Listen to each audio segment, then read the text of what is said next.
So, going to work.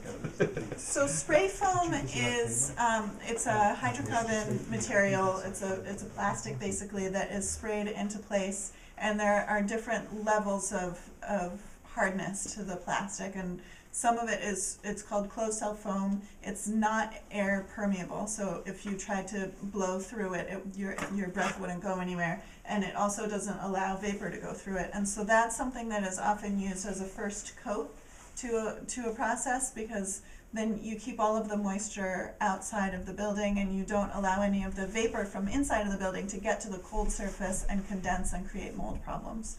So, so that's the closed cell foam, and then there's also a medium density foam or a low density foam that's usually open cell, and that's a lot cheaper, and you can spray it in thicker amounts, so you can fill more area more quickly with it, and it provides a little bit less thermal resistance, but it's not that much less, and that's another row that people often go with the spray foam.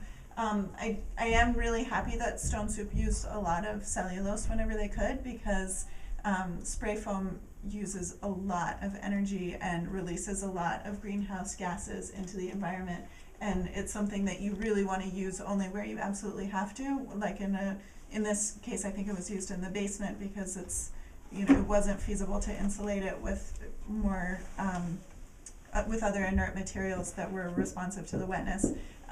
But cellulose is a great material. It's so cheap. It's usually recycled, and it's so much less embodied energy also. And it's sourced locally too. Yeah, National Fiber stuff.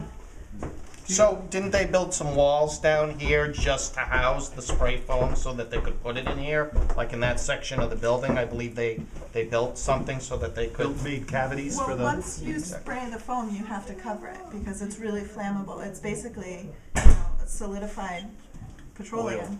So you really have to cover it to make sure that it doesn't burn again. I don't know if that's what you're talking about, or were there other cavities that were built to create?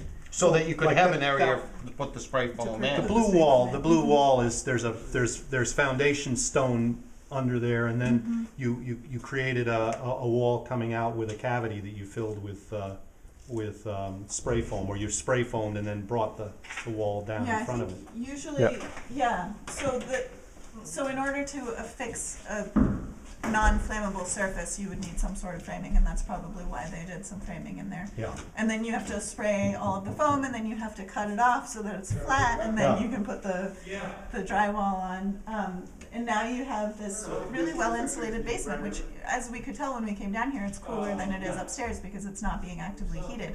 But it's really quite comfortable in here, Yeah. and it becomes a much more usable space for more of the year, which is really wonderful. It's warm enough for physical work down here, no problem. Absolutely. And the stone doesn't condense moisture anymore because there's no vapor barrier there's a vapor barrier, and you don't get the warm moist air up against the cold stone. It doesn't smell like what we associate with basements in here, which is mildew and mold, which goes throughout the entire building at that point. Yeah. So being able to control that at the basement level, I think, was really a great investment in the building.